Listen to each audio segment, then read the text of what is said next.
नमस्कार साथियों, आप सभी का आपके अपने चैनल पे स्वागत है।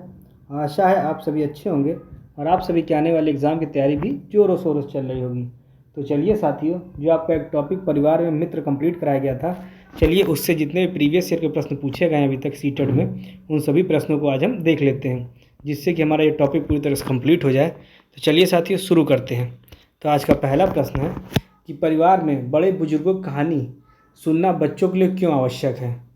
यह प्रश्न देखिएगा, परिवार में बड़े बुजुर्गों की कहानियाँ सुनना बच्चों के लिए क्यों आवश्यक है। यह जो प्रश्न है सीटेट के जनवरी 2023 पेपर 2 में पूछा गया था।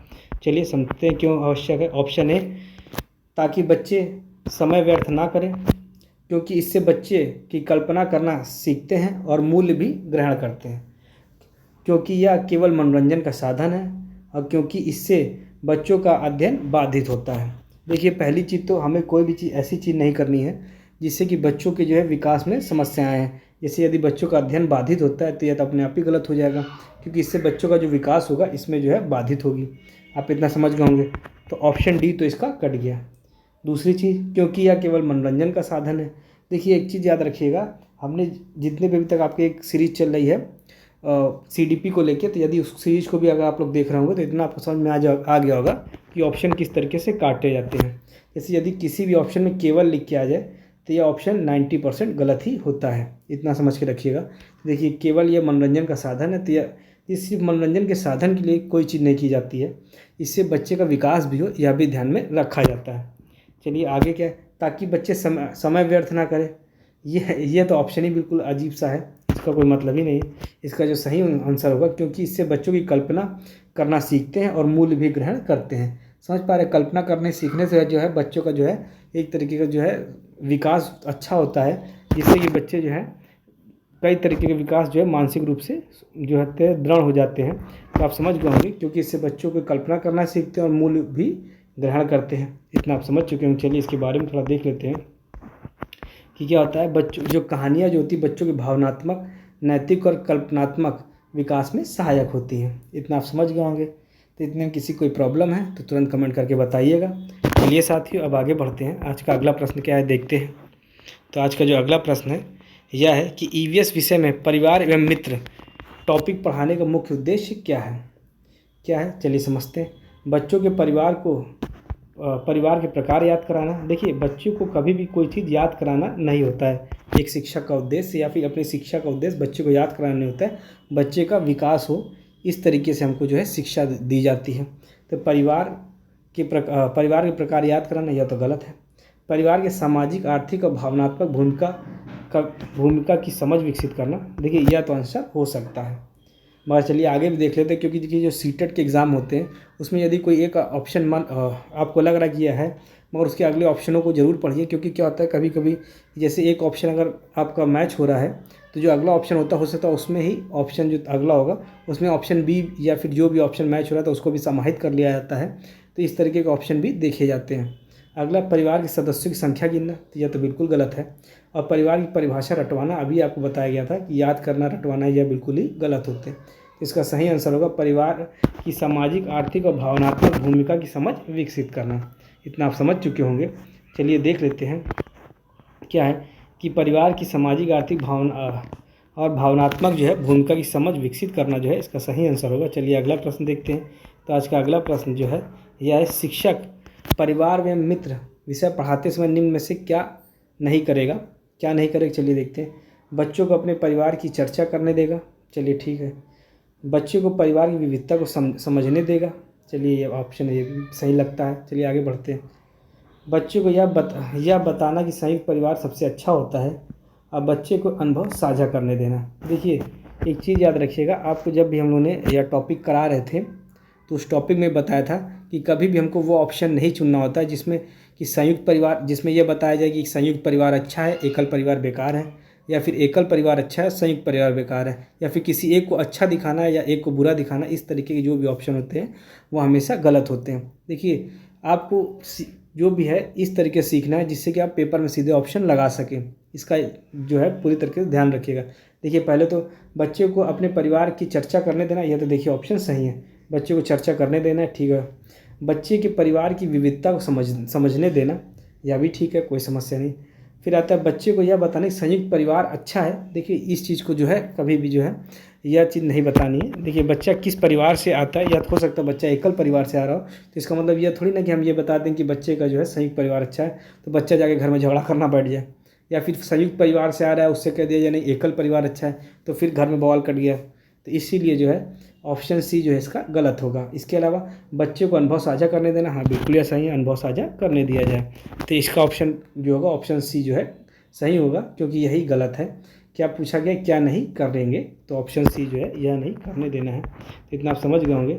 चलिए देखते हैं कि ईवीएस में विविधता का सम्मान सिखाया जाता है। किसी एक परिवार को श्रेष्ठ बताना यह गलत दृष्टिकोण होता है, जो अभी बताया गया है आपको। तो चलिए साथियों आगे बढ़ते हैं। आज का अगला प्रश्न क्या है, यदि एक विद्यार्थी कहे कि उसके परिवार में कोई मित्र नहीं आता तो शिक्षक को क्या करना चाहिए। सभी साथी बताएंगे कि शिक्षक को क्या करना चाहिए। उसे उपेक्षित करना चाहिए। अगला देखिए, कभी भी किसी को उपेक्षित नहीं किया जाता क्लास में, इस चीज़ को याद रखिएगा। इससे बच्चे का जो है एक तरह से कहा जाए कि कॉन्फिडेंट लेवल जो होता है डाउन होने लगता है। तो इस चीज़ को आपको ध्यान रखना है, ऐसा तो नहीं करना है। उसके अनुभवों के प्रति संवेदनशील रहकर संवाद करना चाहिए। चलिए आगे बढ़ते हैं। उससे पूछना चाहिए कि उससे कहना चाहिए कि यह सामान्य बात है, और उसे जो है समूह गतिविधि से अलग कर देना है। तो देखिए यह जो है समूह गतिविधि से हम उसको अलग भी नहीं करेंगे। समझ पा रहे हैं आप लोग। तो देखिए उसको अगर यदि उपेक्षित करते हैं या फिर समूह गतिविधि से अलग करते हैं, तो बात तो एक ही है कि बच्चे को आपने अलग थलग कर दिया है क्लास से पूरी तरीके से, जिससे कि बच्चे को जो है एक तरीके से अपने आप को जो है अलग पाएगा, जिससे उसके अंदर का जो नहीं होता है कि टीचर से पूछना कोई चीज़ या फिर सीखने में जो है रुचि नहीं आएगी, और उसका कॉन्फिडेंस लेवल भी काफ़ी लो होने लगेगा। दूसरा, उससे यह कहना कि यह सामान्य बात है, देखिए यह भी नहीं कहा जाएगा। हमें उससे क्या करना है कि उसके अनुभवों के प्रति संवेदनशील रहकर संवाद करना चाहिए कि बच्चे की क्या दिक्कतें हैं, क्या परेशानियां हैं, वो चीज़ समझनी चाहिए। कोई मित्र नहीं आता है तो आखिर कारण क्या है, सारी चीज़ों को टीचर को जानना चाहिए। तो चलिए साथियों आगे बढ़ते हैं। क्या समझ पा रहे हैं कि उसके अनुभवों के प्रति संवेदनशील रहकर संवाद करना चाहिए। चलिए अब साथियों आगे बढ़ते हैं। तो चलिए साथियों आज का अगला प्रश्न क्या है कि ईवीएस के जो परिवार में मित्र टॉपिक पढ़ाते समय शिक्षक को कौन सी शिक्षण तरीका अपनाना चाहिए। चलिए साथियों समझते हैं। कहानी सुनाना और चर्चा करवाना, बच्चों को परिभाषा रटवाना, केवल प्रश्नोत्तरी कराना और लिखित परीक्षा पर ध्यान देना। देखिए हमें किसी भी बच्चा जो होता है, हमें जब छोटी क्लास का जब कोई बच्चा होगा तो उसको इस चीज़ का हमको ज़रूर ध्यान रखना है कि बच्चे को किसी तरीके का वो बोर ना हो, कि मतलब ऐसा ना हो क्लास में उबाऊ हो रहा हो। तो इस चीज़ का हमको ध्यान रखना है। अब बच्चे का जो होता है एक तरीके एक शब्द आपने सुना होगा ब्रेन स्टॉर्मिंग, इस चीज़ का ध्यान रखना। ये नहीं कि सिर्फ उसको रटवाते जा रहे हैं, इससे बच्चे का जो होता है कॉन्फिडेंट लेवल भी डाउन होता है, उसका जो विकास भी एक तरीके से ठीक से नहीं हो पाता है। बच्चे को मानसिक विकास को भी हमको ठीक से ध्यान रखना है। क्या चीज़, बच्चे को परिभाषा रटवाना, यह तो बिल्कुल गलत है। हमको रटवाना नहीं है, उसको सिखाना है, जिससे वो बच्चा खुद ही उस चीज़ को समझे। केवल प्रश्नोत्तरी कराना, यह भी गलत है। क्यों, देखिए एक तो आप समझते हैं केवल प्रश्नोत्तरी कराना गलत तो है ही है। दूसरी जी आपको एक ट्रिक बताया था, यदि केवल कोई भी शब्द किसी में भी यदि केवल शब्द हो या फिर ही हो। क्यों, देखिए किसी भी अगर ऑप्शन में इस तरीके के शब्द हैं केवल या ही से, देखिए किसी एक चीज़ पे जोड़ दिया जाता है। देखिए इसमें क्या जोड़ दिया जा रहा है, केवल प्रश्नोत्तरी कराएं या फिर केवल यह ही कार्य कराया जाए, तो यह बिल्कुल गलत होता है। इस चीज़ को याद रखिएगा। तो ऑप्शन बी भी गलत, ऑप्शन सी भी गलत हो गया। लिखित परीक्षा पर केवल ध्यान देना, यह भी गलत है। देखिए बच्चे को कहानी सुनाना और चर्चा करना, देखिए जब कहानी सुनाएंगे उससे चर्चा करेंगे तो क्या होता है, बच्चा भी आपसे खुलेगा, बच्चा जो है अपनी भावनाएं भी रखेगा आपके सामने। दूसरी चीज़ क्या होता है, बच्चे के भी अलग अलग विचार आएंगे, उसका जो एक तरीके से ब्रेन स्टॉर्मिंग होगी। तो इस चीज़ को समझिएगा। तो हमें यह चीज़ें करनी है। तो चलिए साथियों अब आगे बढ़ते हैं। तो क्या है कि प्राथमिक ईवीएस में जो है अनुभवात्मक और सहभागितापूर्ण शिक्षा हमेशा जो है प्रभावशाली होता है। चलिए साथियों अब आगे बढ़ते हैं। अगला क्या है, परिवार में किए जाने वाले कार्यों को बच्चे को कैसे समझाया जा सकता है। कैसे समझाया जा सकता है, चलिए देखते हैं।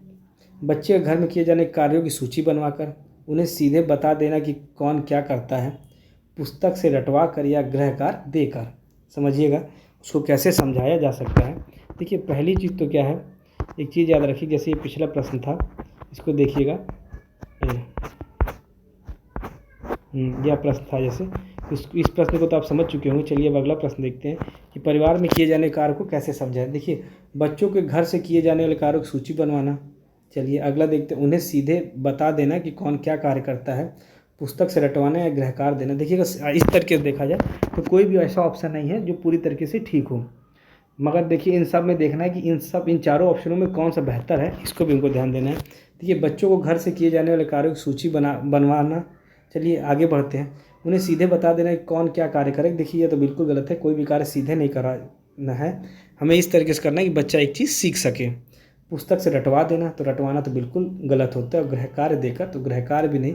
देखिए हम बच्चों को घर के किए जाने वाले कार्यों को सूची बनवाकर जो है या चीज़ें जो है एक तरीके से बता सकते हैं। इसके अलावा अन्य भी तरीके हैं, जैसे एक तरीके से जो एक छोटा सा प्रोग्राम टाइप का करके बच्चों को किस तरीके से कौन क्या कार्य करता है, या फिर अन्य और भी बहुत चीज़ें होती हैं कि कहानी के माध्यम से हम बता सकते हैं, जिससे बच्चे को जो है एक तरीके से उबाऊ बनाना है तो इसके तरीके भी कर सकते हैं। मगर जो इसका इन सब में सबसे बेटर ऑप्शन है, ऑप्शन ए जो है इसका सही है कि बच्चों घर में किए जाने वाले कार्यों की सूची बनवाकर करा देना।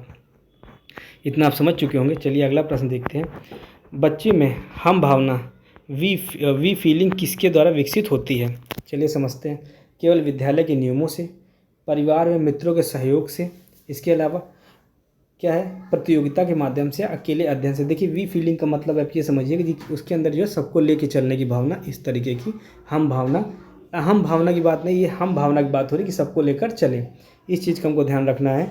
तो बच्चे के अंदर ये अगर विकसित करना है कि उसको हमेशा इस तरीके का वातावरण देना होगा जिससे कि सबका सहयोग करे, सहयोगात्मक वातावरण, समझ रहे होंगे आप लोग। इस तरीके का हमको वातावरण देते हुए उसको पढ़ाना है या फिर इस तरह के वातावरण का ध्यान रखना है। तो चलिए ऑप्शन देखते हैं। केवल विद्यालय के नियमों से, देखिए सिर्फ नियम से ही सारी चीज़ें नहीं होती, कुछ बातें क्रियाकलापों से भी होती हैं।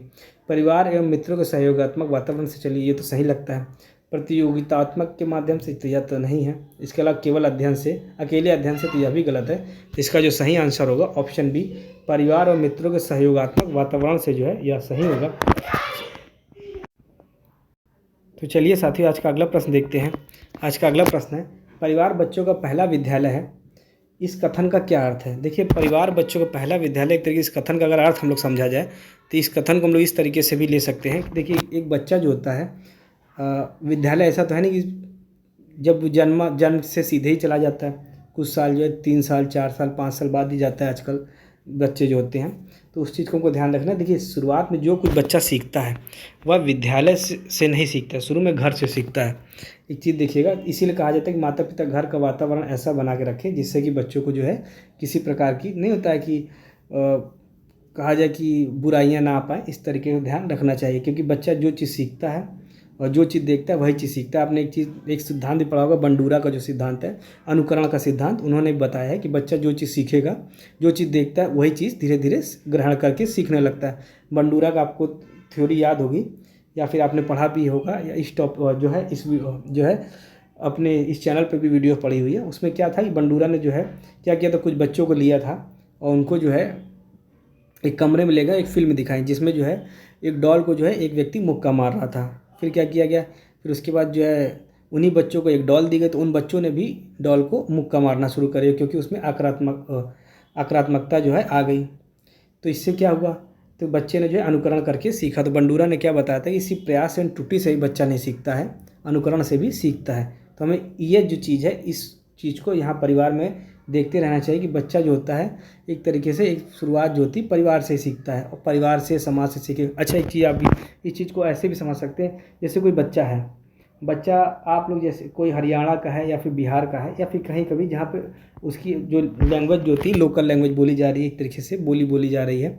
जैसे बिहार में बिहारी एक तरीके से बोली जाए, भोजपुरी, या फिर हरियाणा में हरियाणवी बोली जा रही है। तो जो बच्चा जो शुरू में जब जन्मा है, जब अपने आसपास की एरिया में रहेगा, क्षेत्र में, तो जहाँ की वहाँ पर जिस तरीके से भाषा बोली जाती होगी वो वही भाषा अडॉप्ट कर लेता है, वो चीज़ सीख लेता है। क्या समझ पा रहे हैं कि बच्चा अपने आसपास वातावरण से ही चीज़ें सीखने लग रहा है। तो इसीलिए अगर आसपास का वातावरण अच्छा होगा तो बच्चा भी अच्छी चीज़ें सीखेगा, और वही आसपास का वातावरण जैसे ख़राब होगा और गाली गलौज करने वाला हो तो बच्चा भी वो चीज़ें सीख लेता है। तो यही होता है कि परिवार बच्चे का जो है पहला विद्यालय होता है। समझ पा रहे हैं? चलिए समझते हैं।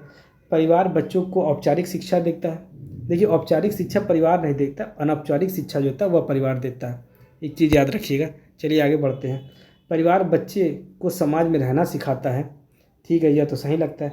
परिवार बच्चे को खेलना सिखाता है। देखिए सिर्फ खेलना ही नहीं सिखाता परिवार बहुत कुछ सिखाता है। इसके अलावा परिवार बच्चे को धन कमाने की कला सिखाता है, तो यह भी गड़बड़ है। तो इसका सही क्या होगा, परिवार बच्चे को समाज में रहना सिखाता है। इसके अंदर देखा जाए तो खेलना भी आ जाएगा और धन कमाना भी आ जाएगा इसी ऑप्शन के अंदर।